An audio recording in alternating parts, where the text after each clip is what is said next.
서연은 인생이 조용해졌다는 말이 편안함이 아니라 이제는 더 이상 아무 일도 일어나지 않을 것 같다는 두려움처럼 느껴졌다고 말합니다.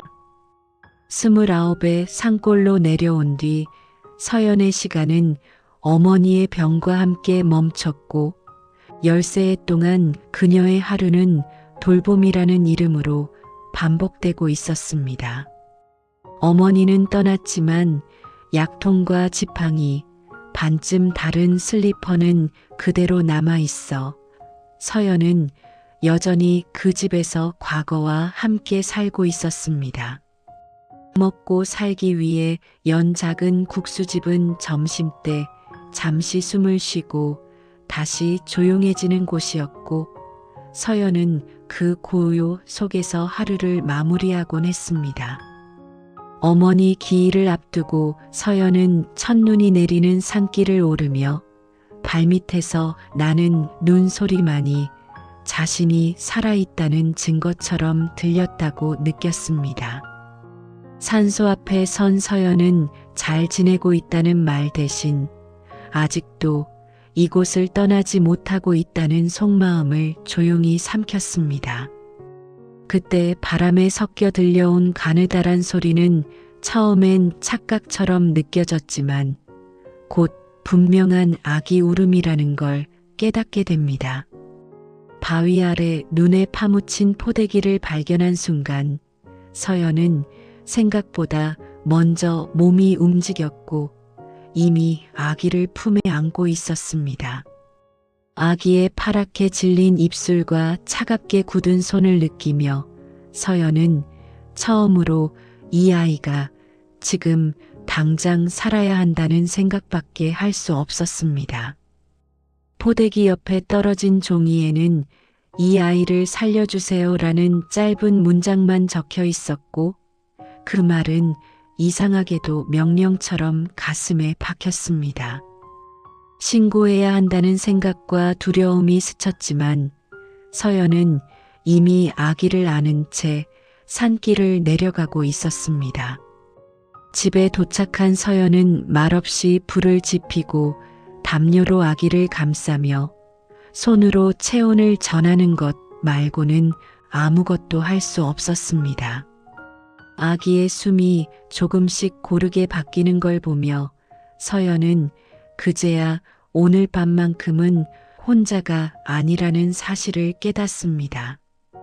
서연은 조용히 아기의 이마에 손을 얹고 이 아이에게 이름이 필요하다고 생각하며 마음속으로 첫 약속을 합니다. 그날 밤 산골집에는 2개의 숨소리가 있었고 멈춰있던 서연의 시간은 아주 천천히 다시 흐르기 시작했습니다. 서연은 다음 날 아침 아이의 숨소리를 먼저 확인한 뒤에야 비로소 하루를 시작했고 그 작은 규칙 하나가 그녀의 삶을 완전히 바꿔놓았다는 걸 그때는 알지 못했습니다. 아이를 안고 국수집 문을 열던 첫날 서연은 손님들의 시선보다 아이가 울지 않을까 하는 걱정이 더 컸고 국수를 말면서도 계속 고개를 숙여 아이를 살폈습니다.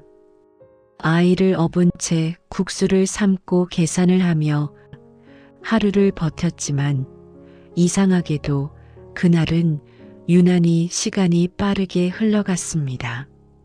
아이는 가게 한쪽에서 조용히 주변을 바라보다가 서연이 숫자를 말할 때마다 눈을 따라 움직이며 마치 이해하려는 것처럼 집중했습니다. 며칠이 지나자 아이는 국수 그릇의 개수와 손님 수를 자연스럽게 연결했고 서연은 그 모습이 신기하면서도 이유를 알 수 없어 마음 한편이 불안해졌습니다. 서연은 아이에게 도윤이라는 이름을 붙였고 그 이름을 부를 때마다 자신이 다시 누군가의 하루가 되고 있다는 느낌을 받았습니다. 도윤은 말보다 눈빛이 먼저 반응하는 아이였고 사람들의 표정과 목소리 높낮이를 세심하게 기억했습니다. 어느 날 도윤은 손님이 자리를 뜨기 전 국물이 부족하다고 말할 걸 미리 알고 서연을 바라봤고 그 눈빛에 서연은 잠시 손을 멈췄습니다. 서연은 우연이라고 생각하려 했지만 그런 순간들이 반복될수록 이 아이가 조금 다르다는 사실을 부정할 수 없었습니다. 국수집 앞에 새로 생긴 프랜차이즈 가게 때문에 손님이 줄어들기 시작했을 때 서연은 다시 예전처럼 모든 걸 혼자 감당해야 한다는 생각에 잠을 이루지 못했습니다. 그날 밤 도윤은 서연 옆에 앉아 국수면을 묶은 고무줄을 하나씩 나열하며 이상한 규칙을 만들고 있었고 서연은 그 손놀림을 가만히 지켜봤습니다.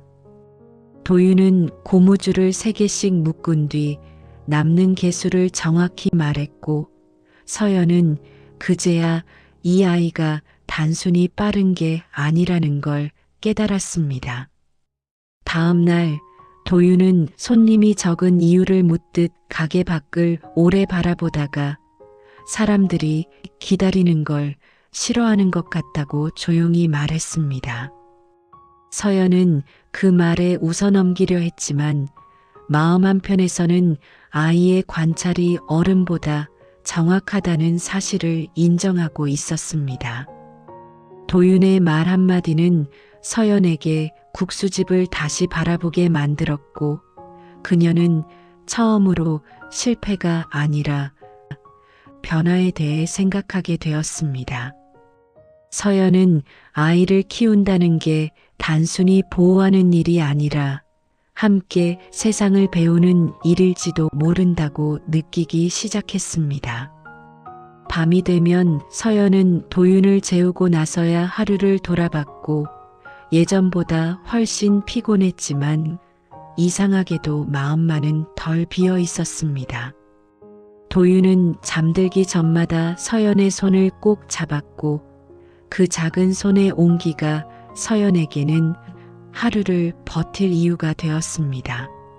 서연은 이 아이와 함께라면 어떤 삶이 기다리고 있을지 두렵기도 했지만 이미 혼자였던 삶으로는 돌아갈 수 없다는 걸 알고 있었습니다. 그렇게 두 사람은 아무런 약속도 없이 하지만 분명한 방향을 향해 조금씩 같은 속도로 걷기 시작했습니다. 서연은 어느 순간부터 국수집 문을 여는 시간이 점점 빨라지고 있다는 걸 알아차렸는데 손님 때문이 아니라 도윤이 깨어있는 시간을 놓치고 싶지 않아서였습니다. 도윤은 6살이 되면서 말수가 조금 늘었지만 여전히 꼭 필요한 말만 골라 하는 아이였고 그 말들은 늘 상황의 한가운데를 정확히 짚고 있었습니다. 어느 날 국수집에 들어온 한 남자가 도윤을 한참 바라보다가 말을 걸었고 서연은 그 시선이 낯설면서도 이유 없이 마음이 불편해졌습니다. 그 남자는 민재라고 자신을 소개하며 근처 학교에서 아이들을 가르친다고 했고 도윤이 계산기를 만지는 손을 유심히 바라봤습니다. 도윤은 계산기를 두드리지 않고도 손님 수와 그릇 수를 정확히 맞췄고 민재는 우연이라고 넘기기엔 너무 자연스럽다는 표정을 숨기지 못했습니다. 서연은 아이를 특별하게 보려는 어른들의 시선이 도윤에게 짐이 될까봐 그저 웃으며 아이는 숫자를 좋아할 뿐이라고 말했습니다. 하지만 민재는 국수를 먹는 동안에도 도윤이 만든 작은 규칙들을 놓치지 않았고 그날 이후 종종 같은 시간에 가게를 찾기 시작했습니다. 도윤은 민재가 오면 괜히 더 조용해졌고 질문을 받으면 잠시 생각한 뒤 자신만의 방식으로 답을 내놓았습니다. 서연은 그 모습이 대견하면서도 불안해 이 아이가 평범한 삶에서 멀어질까봐 밤마다 잠을 설쳤습니다. 어느 비 오는 날 가게가 한산해지자 민재는 종이에 간단한 그림을 그려 도윤 앞에 놓았고 도윤은 연필을 들고 망설임 없이 선을 이어갔습니다. 그 그림은 민재가 아이들에게도 쉽게 설명하지 못하던 문제였고 도윤은 답보다 과정이 왜 그런지 차분히 설명했습니다. 서연은 그 대화를 듣다 말고 주방에서 한참을 서 있었는데 기쁨보다 먼저 밀려온 건 설명할 수 없는 두려움이었습니다. 그날 밤 서연은 도윤이 잠든 얼굴을 오래 바라보다가 이 아이가 언젠가는 자신을 떠나게 될지도 모른다는 생각에 가슴이 조여왔습니다. 며칠 뒤 민재는 조심스럽게 도윤의 교육 이야기를 꺼냈고 서연은 그 말을 듣는 순간 단호하게 고개를 저었습니다. 서연에게 도윤은 가능성이 아니라 삶이었고 시험이나 성과로 설명될 수 없는 존재였습니다.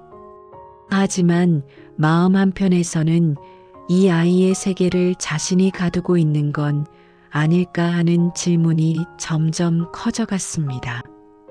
도윤은 그런 서연의 마음을 모른 채 국수집 마감 후 바닥에 남은 동전들을 크기와 무게로 나누며 조용히 놀고 있었습니다. 서연은 그 모습을 보며 이 아이가 세상을 이해하는 방식이 자신과는 전혀 다르다는 걸 다시 한번 느꼈습니다. 민재가 떠난 뒤에도 국수집에는 보이지 않는 긴장감이 남아 있었고 서연은 선택의 시간이 가까워지고 있다는 걸 직감했습니다. 그날 밤 서연은 처음으로 도윤에게 물었습니다. 너는 여기 말고 다른 곳에서 살고 싶을까? 도윤은 잠시 생각하더니 서연을 바라보며 조용히 말했습니다. 어디든 엄마가 있으면 괜찮아요. 그 한마디에 서연은 알 수 없는 눈물이 났고 아이를 안은 채 한참 동안 아무 말도 하지 못했습니다. 서연은 그날 이후로 깨달았습니다.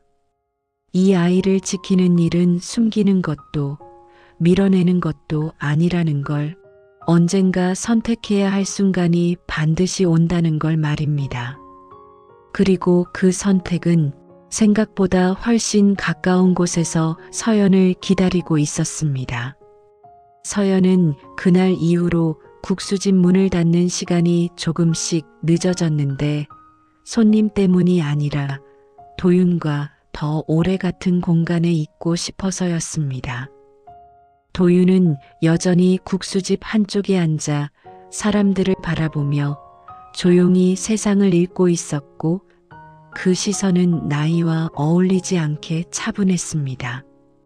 민재는 더 이상 서연에게 재능 이야기를 꺼내지 않았지만 대신 도윤이 어떤 아이인지 묻는 질문을 자주 했고 그 질문들은 늘 삶의 방향을 묻는 것처럼 느껴졌습니다.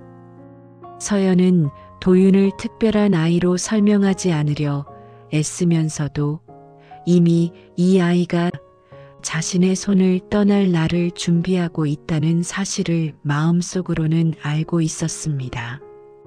어느 날 밤 서연은 오래 묵혀두었던 쪽지와 별 모양 목걸이를 다시 꺼내 들었고 그때서야 처음 그날의 두려움과 결심이 동시에 떠올랐습니다.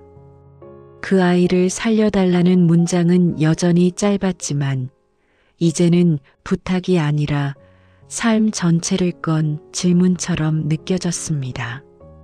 서연은 도윤이 잠든 얼굴을 바라보며 자신이 이 아이의 시작은 아니었을지라도 지금의 살만큼은 함께라는 사실을 스스로에게 확인했습니다.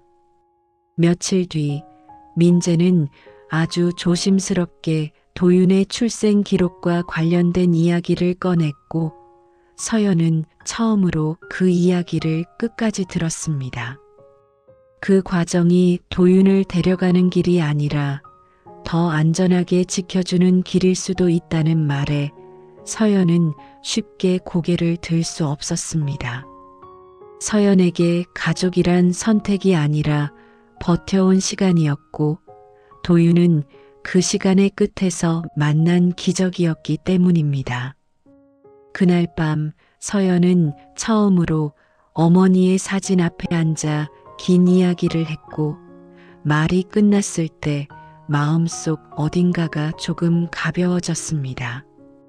도윤은 아침에 눈을 뜨자마자 서연의 얼굴을 확인했고 그 당연한 행동 하나가 서연의 결심을 더욱 단단하게 만들었습니다.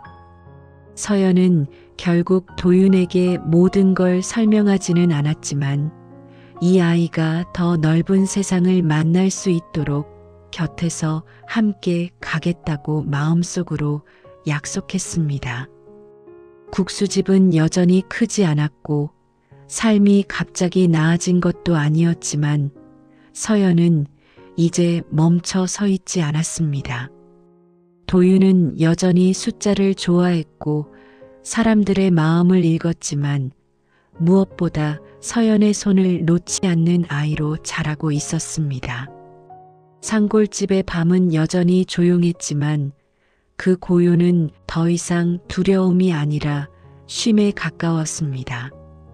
서연은 알게 되었습니다. 누군가를 키운다는 건 그를 붙잡아두는 일이 아니라 함께 걸을 준비를 하는 일이라는 걸 말입니다.